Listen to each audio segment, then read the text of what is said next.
We all have dark periods in our lives. We all face difficulties that seem insurmountable. We all encounter setbacks. And when we do, we're often tempted to throw in the towel. Most philosophers have tried to help us to reduce the amount that we suffer. They've offered consoling advice on how to make the pain go away. But there was one philosopher with a far more bracing take on the subject. Friedrich Nietzsche believed that all varieties of suffering and failure were to be welcomed by anyone seeking happiness. We should regard them as tough challenges to be overcome, in the same way as a climber might tackle a mountain. Almost alone among philosophers, he thought it was an advantage to have serious reversals in life. He wrote, "To those human beings who are of any concern to me, I wish suffering, desolation, sickness, ill-treatment, indignities, profound self-contempt, the torture of self-mistrust, and the wretchedness of the vanquished." And to understand what Nietzsche meant, it helps to scale one of his favorite mountains, Piz-Corvatsch, high in the Swiss Alps.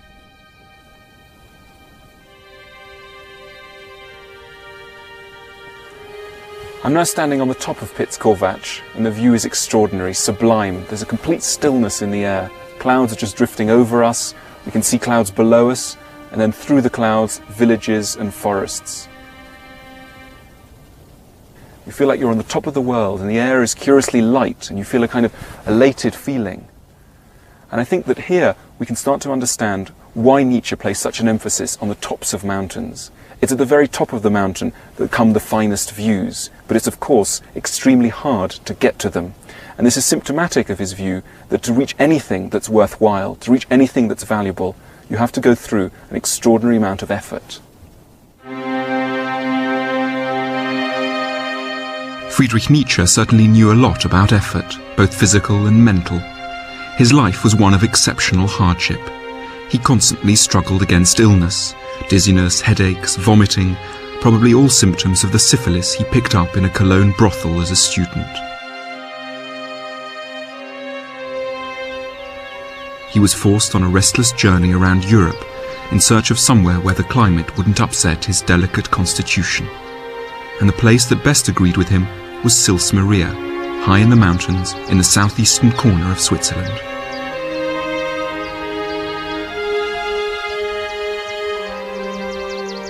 Nietzsche came here for the first time in June 1879 and immediately fell in love with the place. "I now have Europe's best and mightiest air to breathe," he wrote. "Its nature is akin to my own."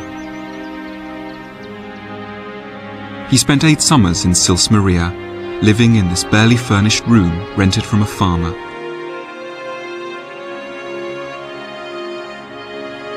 It was here that he worked on some of his most important books, including Thus Spoke Zarathustra, Beyond Good and Evil, and Twilight of the Idols.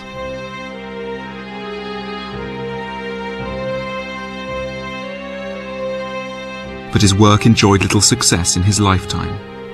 Although he'd been made a professor by the age of 24, he was completely out of tune with his colleagues and was finally forced to retire at the age of 35. For the rest of his life, he had very little money, and the many books he worked on here went largely unread.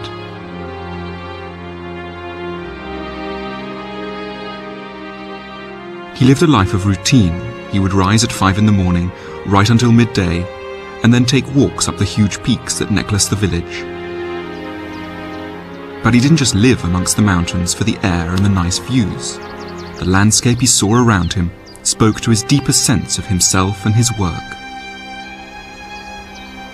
Philosophy, he declared, is a voluntary living in ice and high mountains.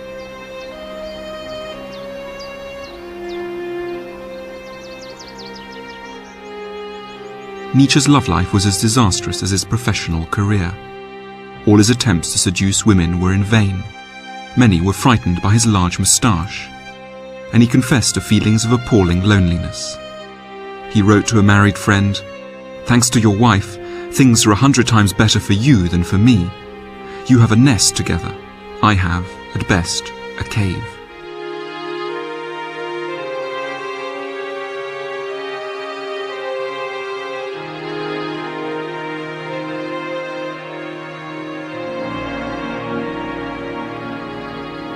Nietzsche immersed himself in philosophy, but his working life was cruelly cut short. He ended his days in madness, having famously broken down and embraced a horse in Turin in 1889. He returned to his boarding house, danced naked, thought of shooting the Kaiser, and believed himself to be, amongst others, Jesus, Napoleon, Buddha, the King of Piedmont, and Alexander the Great. He was bundled into a train to Germany and put into an asylum, where he was looked after by his sister and his elderly mother until he died 11 years later at the age of 56.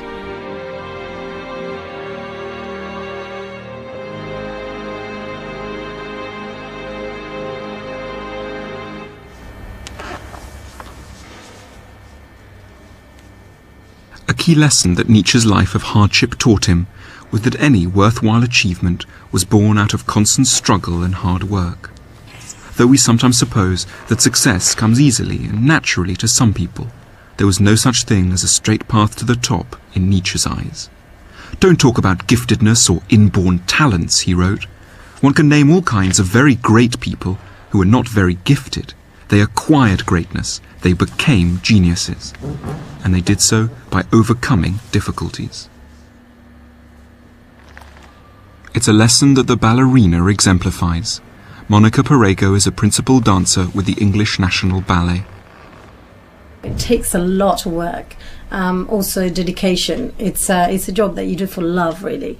And basically it's just a lot of practicing the same step over and over again till you get it right and you make it seem effortless.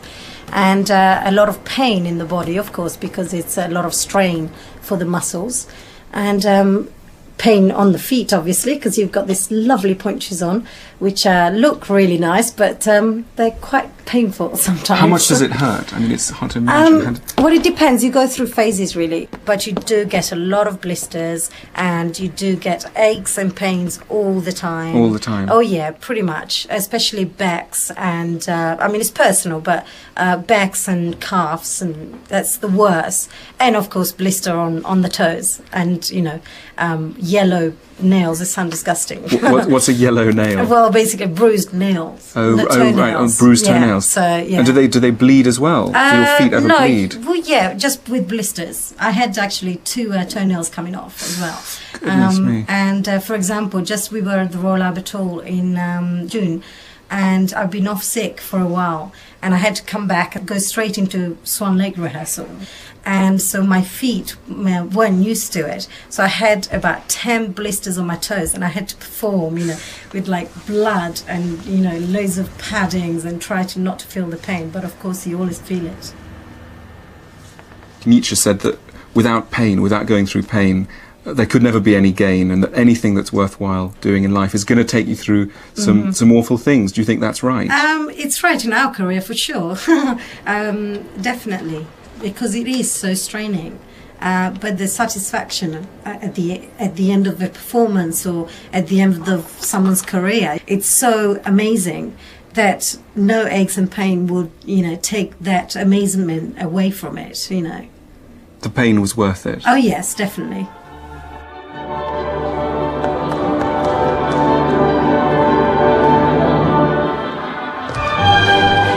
At the heart of Nietzsche's philosophy is a simple idea.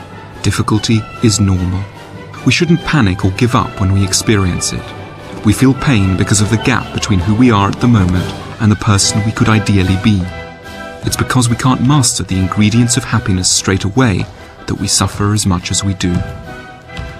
But Nietzsche didn't think it was enough just to suffer.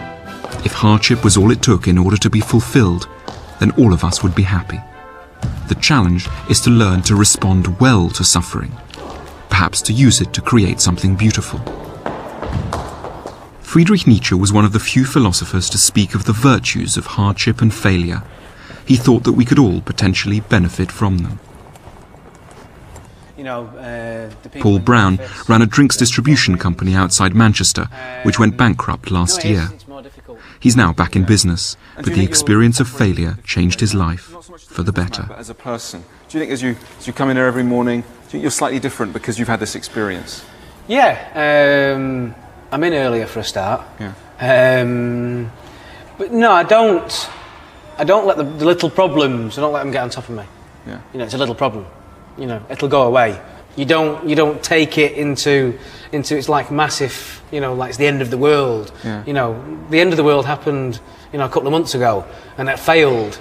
And suddenly there's a new world. So, well, it hasn't ended at all. So you don't think a problem is the end of the world. You know, so.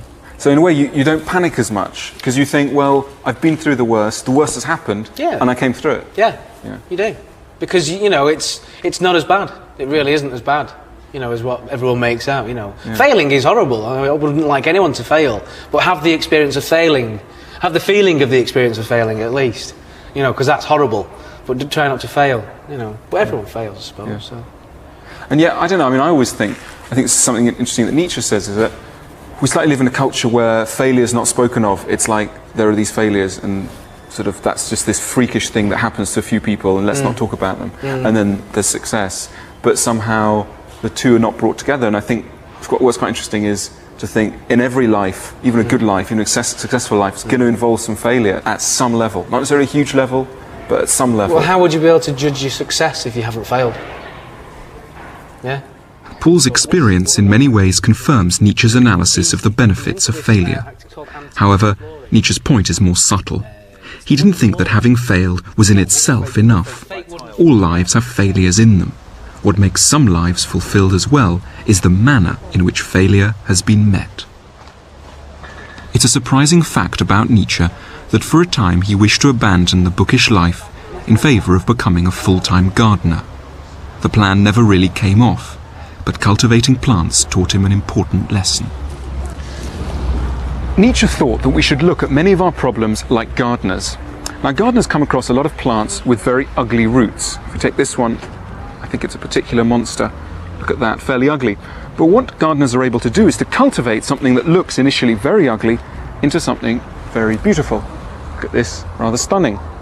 And Nietzsche thought this was a kind of metaphor for what we should do in our own lives. That is, take situations that look initially very horrible, very dark, and grow out of them something beautiful. There's something very uplifting about Nietzsche's botanical view of our problems. Even our most negative, ugly, dark feelings can be cultivated to produce something fruitful. But it's entirely up to us to make this happen. Envy, for example, might just lead to bitterness, but could, if properly trained, spur us on to compete with a rival and produce something wonderful. Anxiety might make us panic, or it might blossom into an accurate analysis of what's wrong, and so to peace of mind. And that's why Nietzsche wished misfortune on his friends, because he believed that hardship was a necessary evil out of which, if these friends were skilled, they might be able to harvest beautiful things. Would you ever wish failure on your friends? No. The For some feeling reason. of failure, yeah. Feeling of failure? The feeling of failure. Why? Because the feeling of failure is horrible, and the feeling of making it again afterwards, just it puts it into context on how bad it feels to fail. You know, so the feeling afterwards is so much better. Have you ever been to Naples? No. No. Okay, well, Nietzsche went to Naples, and Nietzsche says, in order to get great happiness from life, in order to harvest great happiness, you've got to live dangerously, he says. And he advises you to build your homes on the slopes of Mount Vesuvius, which is a slightly reckless thing to do. Reckless, but it's a beautiful view. You see the sea, you get a wonderful view. And that's kind of his, his idea that life's a risky business, and no pain, no gain. True, yeah. You've got to take a chance at some point, I think. Because if you don't take a chance, then how will you ever know? I mean, the views could be absolutely fantastic, but if you say to yourself, if it erupts, but the problem's a landslide, well, you'll never know if the views are that good. And the views could, make up for that risk, that danger. If Nietzsche gave some thought to what some good responses to problems might be, he also castigated what were, in his view, the disastrous ones. One of the worst was to head for the pub.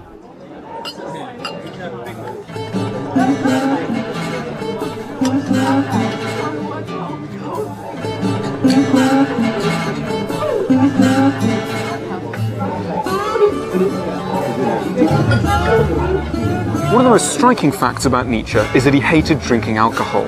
And this was more than just a personal taste. He believed that anyone with even the slightest interest in being happy should never go anywhere near a drop of alcohol. As he put it, all the more spiritual natures should abstain from alcohol completely. Water always suffices. Water, the Nietzschean drink. To imagine there is benefit in escaping our troubles once in a while with an alcoholic drink or two is to misunderstand completely the Nietzschean analysis of the relationship between happiness and pain. Happiness does not come from escaping troubles, it comes from cultivating them, from turning them to your advantage. The last thing Nietzsche thought we should do with our sorrows is drown them. Our worries are vital clues, telling us what's wrong with our lives and pointing the way to our ultimate improvement.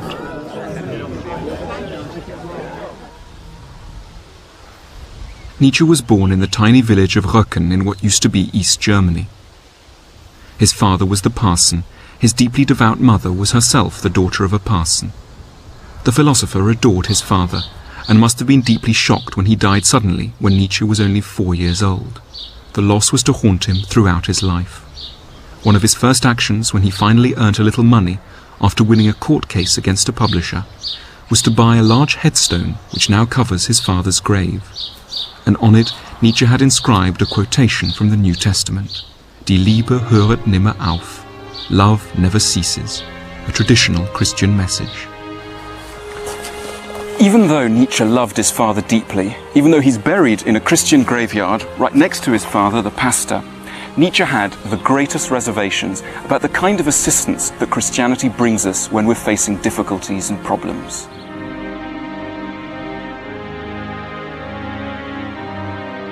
It's striking to visit the house where Nietzsche was born, right under the shadow of the Lutheran church where his father preached, completely unchanged since he lived here.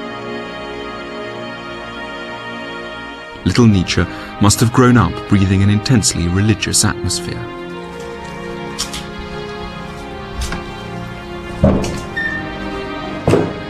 So it's very surprising to read the philosopher and find out what he had to say as an adult about his parents' religion. One does well to put gloves on when reading the New Testament. In the entire New Testament, there is only one solitary figure one is obliged to respect. Pilate, the Roman governor. And, quite simply, it's indecent to be a Christian today. Nietzsche was rather against Christianity for the same reasons as he was against getting very drunk.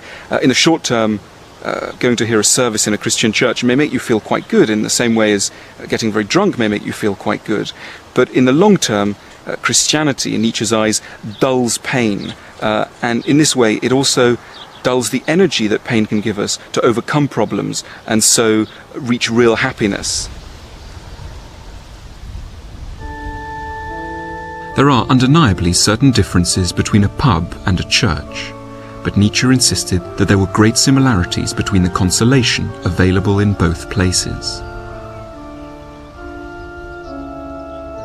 It seemed to him that the New Testament tried to make us feel better by saying that many things we thought of as problems are not in fact problems at all, but rather assets.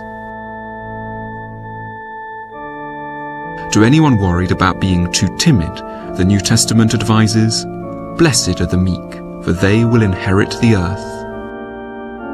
To anyone worried about not having any friends, the New Testament says, "Blessed are you when men hate you, when they exclude you and insult you." And to anyone who worries about not having enough money and who envies those who do, the New Testament has these soothing words. It's easier for a camel to go through the eye of a needle than for a rich man to enter the kingdom of God. Nietzsche took such words to be catastrophic. Like alcohol, Christian counsel might dull pain, but it will also weaken the resolve to overcome the problem from which the pain has arisen. So how would Nietzsche have preferred Christians to behave when faced with difficulties? Chiefly by not pretending that they didn't want the things that were difficult to get. Nietzsche had a host of difficulties. He was poor and sick and lonely. but he never behaved in the way that he had accused Christians of behaving. That is, he never declared that health and wealth and love were bad. He accepted that he didn't have them, partly by choice, partly by circumstance. But he did not deny his wishes. He did not deny his pain.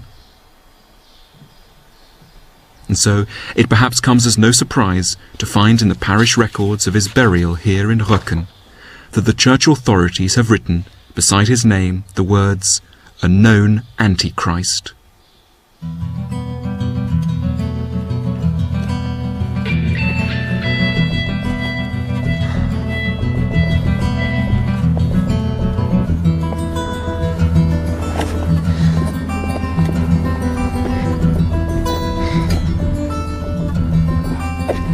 Although his life was hard, we shouldn't think that Nietzsche was miserable all of the time. On the contrary, he often talked about fulfillment, particularly when he was here in the mountains. But when he does talk about fulfillment, he's thinking of something richer than the sort of cosy well-being we might imagine. He writes sarcastically about people who are addicted to the religion of comfortableness. He calls them small, mean people, hiding in forests like shy deer.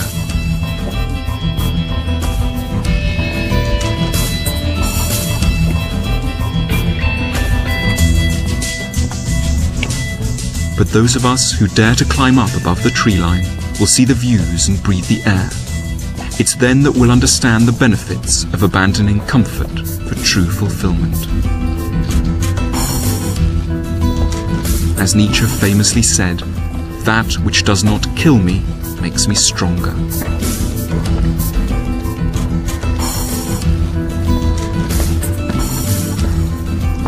Like every philosopher in this series, Nietzsche was interested in making people happy.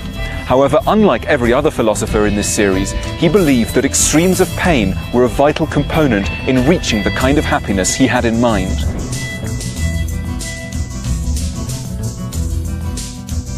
Not everything which makes us suffer is necessarily bad for us. Not everything which makes us feel good is necessarily actually good for us. To regard extremes of suffering as an evil, as something to be abolished, wrote Friedrich Nietzsche, is a supreme idiocy.